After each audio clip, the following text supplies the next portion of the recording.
percobaan yang pertama yaitu sel volta. Dengan tujuan percobaan, yang pertama menjelaskan prinsip kerja sel volta, yang kedua menghitung dan mengukur besar potensial sel yang dihasilkan dari rangkaian sel volta. Berikut ini adalah rumusan masalah.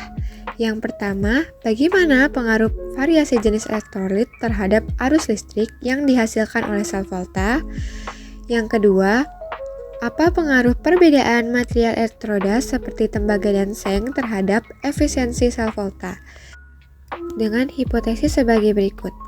Yang pertama, variasi jenis elektrolit akan mempengaruhi besar arus listrik yang dihasilkan, di mana elektrolit yang lebih baik dalam terionisasi akan menghasilkan arus yang lebih tinggi. Yang kedua, penggunaan elektroda dengan potensi reduksi yang lebih tinggi akan meningkatkan efisiensi sel volta dalam menghasilkan energi listrik. Untuk melakukan percobaan ini dibutuhkan alat dan bahan. Alatnya yang pertama yaitu gelas kimia 50 ml, yang kedua gelas ukur 25 ml, yang ketiga voltmeter, yang keempat kabel penjepit buaya, yang kelima jembatan garam, yang keenam kertas amplas. Selanjutnya bahannya adalah yang pertama larutan CuSO4 0,1 molar, yang kedua larutan ZnSO4 0,1 molar, yang ketiga larutan FeSO4 0,1 molar. Selanjutnya ada lempeng tembaga atau Cu, yang kelima ada lempeng seng atau Zn, yang keenam adalah paku besi atau Fe. Langkah kerja yang pertama yaitu siapkan 2 gelas kimia dan beri label Cu dan Zn. Yang kedua masukkan 20 ml larutan CuSO4 0,1 mol ke dalam gelas kimia berlabel. Lalu Cu dan 20 ml larutan ZnSO4 0,1 mol ke dalam gelas kimia berlabel Zn. Pasang jembatan garam untuk menghubungkan kedua larutan tersebut. Lalu bersihkan lempeng Cu dan Zn menggunakan kertas amplas. Lalu hubungkan voltmeter dengan lempeng Cu katoda dan juga lempeng Zn anoda menggunakan kabel penghubung. Lalu celupkan lempeng Cu ke dalam larutan CuSO4 dan lempeng Zn ke dalam larutan ZnSO4. Lalu yang terakhir, catat potensial sel yang terukur pada voltmeter. Berikut merupakan percobaan pertama, yaitu CuSO4 dan juga FeSO4. Di sini ada dua tabung, yang itu adalah ZnSO4 dan FeSO4. Nah, terus juga nanti selanjutnya tuh logam Zn dimasukkan ke larutan. Ini menjadi ZnSO4, sedangkan sebagai anoda dan V sebagai katoda. Nah, kedua larutan ini akan terhubung oleh jembatan garam, yaitu garam NaCl, sedangkan kedua logam dihubungkan dengan kawat penghantar melalui voltmeter. Ingat, adalah seng adalah lebih aktif daripada Cu, akan lebih mudah cenderung kepada ion Zn2+ dan 2 elektron ion Zn2 positif akan terlarut dalam air, sedang elektron akan mengalir menuju logam tembaga. Pada layar voltmeter akan bisa baca tegangan tertentu sebagai aliran listrik. Elektron yang mengalir yang mulai pada logam tembaga bisa ditangkap oleh ion Cu2 positif sehingga terdistribusi menjadi endapan yang menempel pada logam tembaga. Selama proses berlangsung, larutan ZnSO4 akan kelebihan ion positif, sedangkan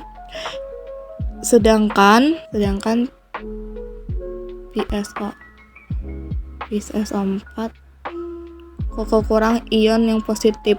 Oleh karena itu, ion Cl akan migrasi ke ZnSO4 untuk menetralkan muatan Zn2 positif, dan ion nappa positif akan memasuki larutan FeSO4 untuk menghentikan ion CO2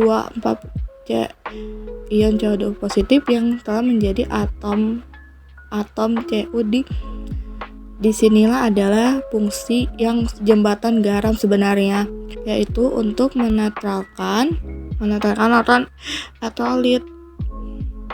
Nantinya logam Zn semakin lama akan semakin menipis dan terkikis, sedangkan logam Cu akan semakin menebar.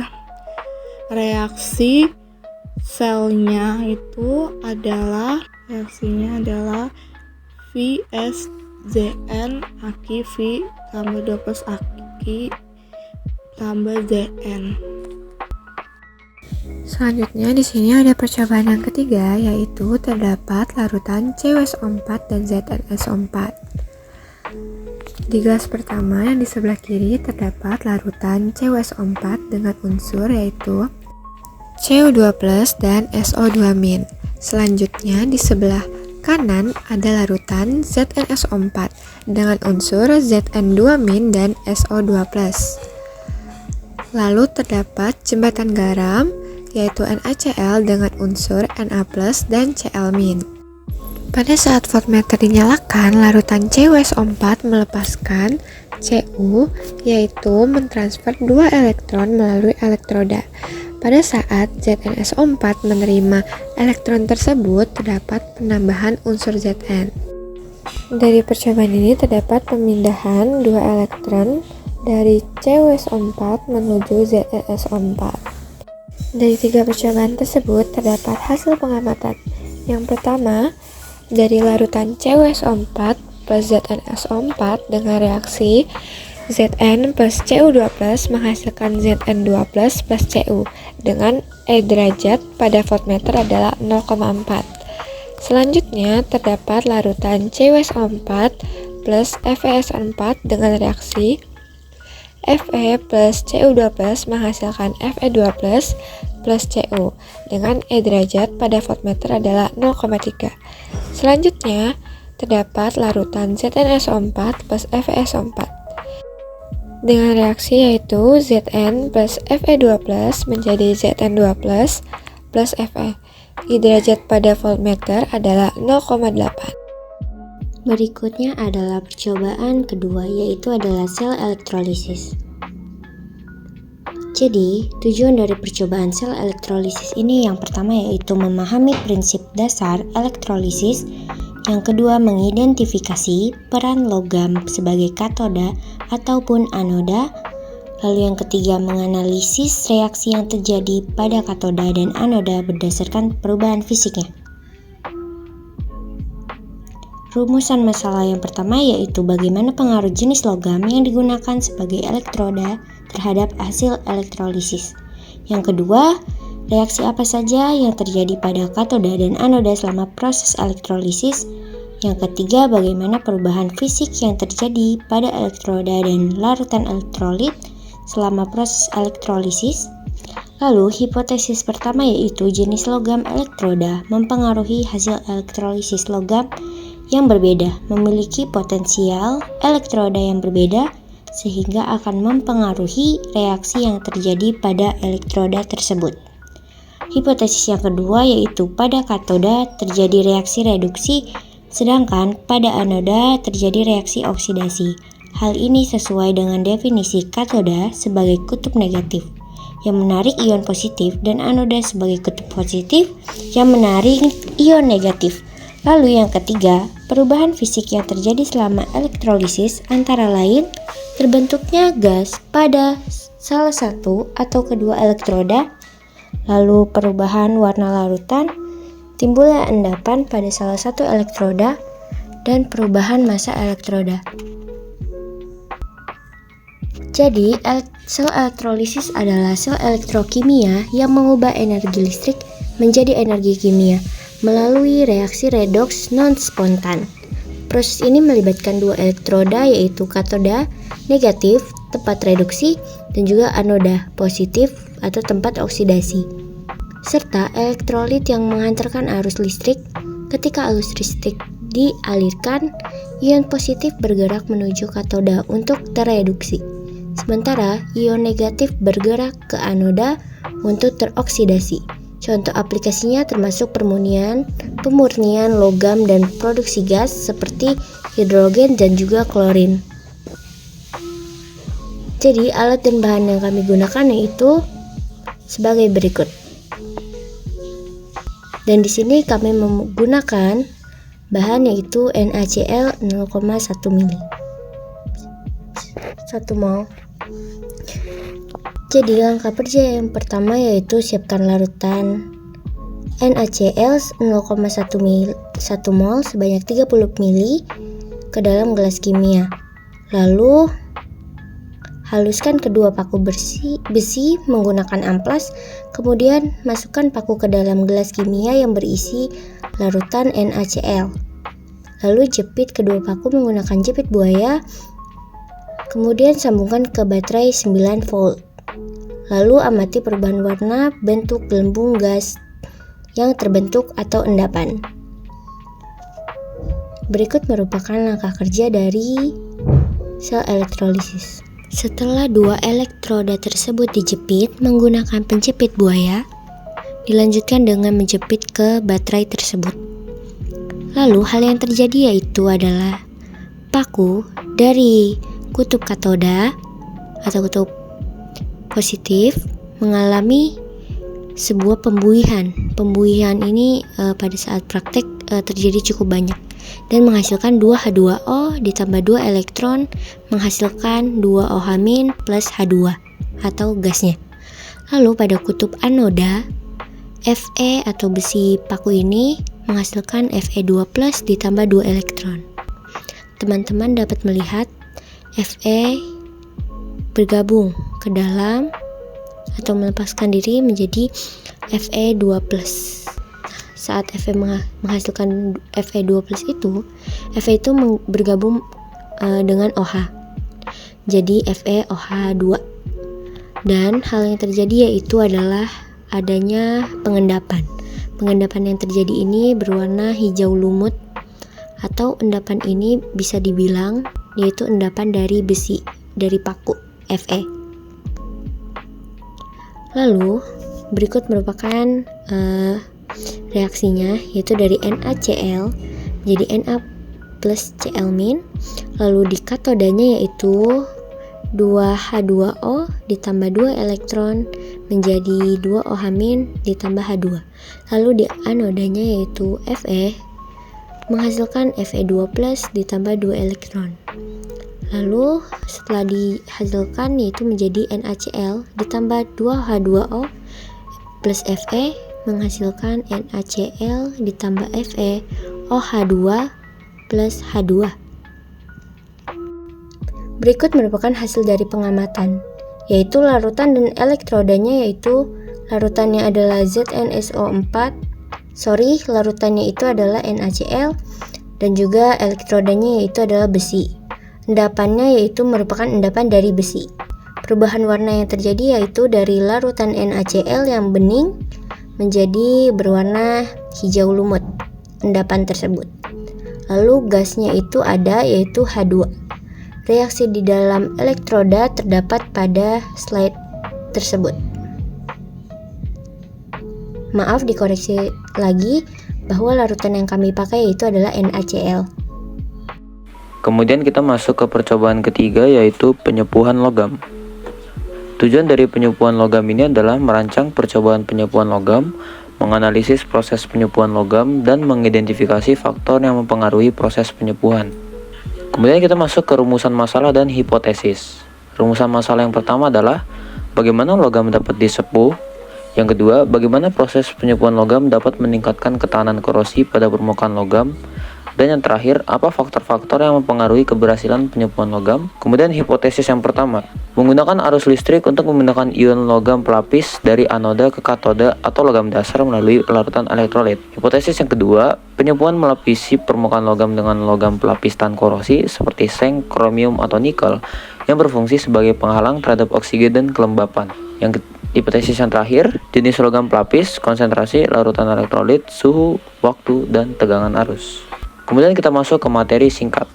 Penyepuhan logam adalah proses pelapisan logam dengan logam lain melalui elektrolisis, bertujuan untuk meningkatkan ketahanan korosi, estetika, dan sifat fungsional. Proses ini melibatkan dua elektroda, yaitu logam yang akan disepuh yang berfungsi sebagai katoda, sedangkan logam penyepuh sebagai anoda, dicelupkan ke dalam elektrolit yang mengandung garam logam penyepuh.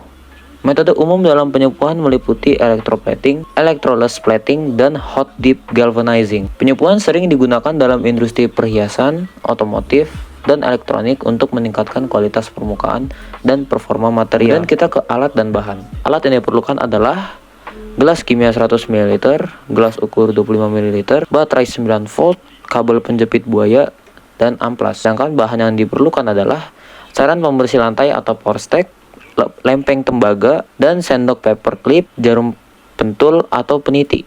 Kemudian kita ke langkah kerja. Langkah pertama adalah membersihkan benda logam yang akan dilapisi menggunakan amplas. Kemudian siapkan 30 ml cairan pembersih lantai dalam gelas kimia. Kemudian pasang rangkaian elektrolisis. Yang pertama, hubungkan kutub positif baterai dengan elektroda Cu atau anodanya. Kemudian hubungkan kutub negatif baterai dengan peniti atau katodanya. Kemudian celupkan kedua elektroda ke dalam cairan pembersih lantai. Dan pastikan kedua elektroda tidak saling bersentuhan. Nyalakan stopwatch dan biarkan proses berlangsung selama 12 menit dengan mencatat perubahan yang terjadi setiap 4 menit. Dan terakhir catat hasil yang didapat. Di sini, kita bisa melihat dua elektroda, yaitu lempeng tembaga dan juga peniti. Kedua elektroda ini kemudian disambungkan ke baterai 9 volt. Kutub baterai yang positif disambungkan ke lempeng tembaga dan kutub baterai negatif disambungkan ke peniti. Peniti perlahan-lahan akan menghasilkan gelembung yang merupakan reaksi dari elektrolisis yang terjadi. Pada katoda, reaksi yang terjadi adalah 2H+ ditambah 2 elektron menjadi H2 yang merupakan penyebab terjadinya gelembung. Kemudian pada anoda atau lempeng tembaganya terjadi reaksi Cu menjadi ion Cu2+ ditambah 2 elektron. Ion Cu2+ perlahan-lahan akan mengikat dengan peniti yang menyebabkan peniti berubah warna menjadi warna tembaga. Kemudian ini adalah reaksi lengkapnya. Reaksinya menjadi 2HCl menghasilkan 2H+ ditambah 2Cl-. Lalu di katodanya yaitu 2H+ ditambah 2 elektron menghasilkan H2. Lalu anodanya Cu menghasilkan Cu2+ ditambah 2 elektron menjadi HCl ditambah Cu menghasilkan H2 ditambah Cu2 plus 2Cl. Yang terakhir adalah hasil pengamatan. Logam yang digunakan adalah peniti dan lempeng tembaga. Sebelum penyepuhan, peniti berwarna silver dan lempeng tembaga berwarna coklat keemasan. 4 menit pertama, warna peniti mulai pudar mengikuti warna tembaga. Sedangkan warna lempeng tembaga tetap coklat keemasan. Setelah 8 menit, perubahan warna peniti menjadi semakin pekat, sedangkan lempeng tembaga tetap berwarna coklat keemasan. Kemudian setelah 12 menit, peniti sepenuhnya berubah menjadi warna tembaga, sedangkan lempeng tembaga tetap berwarna coklat keemasan. Sini ada dua tabung yang diisi adalah CuSO4 dan PSO4. Selanjutnya, logam Cu dimasukkan ke CuSO4, yaitu adalah katoda, dan larutan V dimasukkan ke SO4, yaitu adalah anoda. Kedua larutan terhubung oleh jembatan garam, yaitu garam NaCl. Sedangkan kedua logam dihubungkan oleh kawat penghantar ya melalui voltmeter. Saat semua terhubung, karena anoda adalah seng, logam lebih aktif dari Cu, maka akan cenderung melepaskan elektron dan akan terreaksi menjadi ion VSO2 dan 2 elektron. Ion positif akan terlarut dalam air, sedangkan elektron akan mengalir logam tembaga akan bisa membaca tengah dan sebagai tanda adanya aliran listrik. Elektron yang mengalir ke logam tembaga akan ditangkap oleh ion Cu positif sehingga terreduksi menjadi menempel pada logam tembaga. Selama proses berlangsung, larutan PSO4 akan ion positif, sedangkan CuSO4 akan kekurang ion positif. Oleh karena itu, karena ion itu Cl negatif akan menghidrasi ke larutan PSO4 untuk mengendalikan muatan, dan ion positif akan memasuki larutan CuSO4 untuk menggantikan ion CO2 positif. Disinilah fungsi jembatan untuk menetralkan elektrolit nantinya. Logam Zn semakin lama akan semakin menipis dan terkikis, sedangkan logam Cu akan semakin menebal. Reaksinya itu adalah Pi tambah CuO4 dan PSO4 tambah Cu.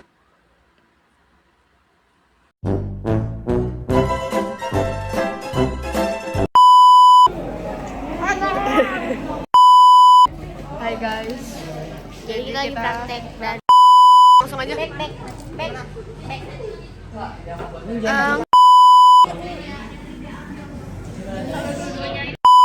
Siramin ke tangan lo. Semangat. Semangat.